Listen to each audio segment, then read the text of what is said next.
ఏ ఇంట్లో అయితే కలబంద మొక్క ఉంటుందో ఆ ఇంట్లో ముక్కోటి దేవతలు ఉంటారు.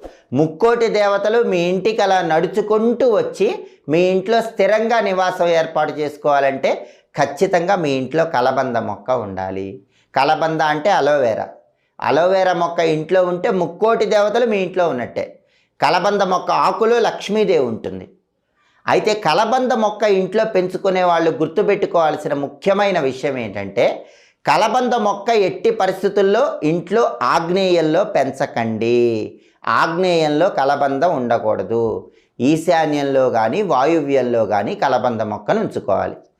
అలాగే కలబంద గుజ్జు తీసి శుక్రవారం పూట శ్రీ మహాలక్ష్మీదేవికి ఆ గుజ్జు నివేదన చేసి ఆ తర్వాత ఆ గుజ్జుని నీళ్లలో కలుపుకొని మీరు స్నానం చేస్తే భయంకరమైనటువంటి దరిద్రాలన్నీ పోతాయి.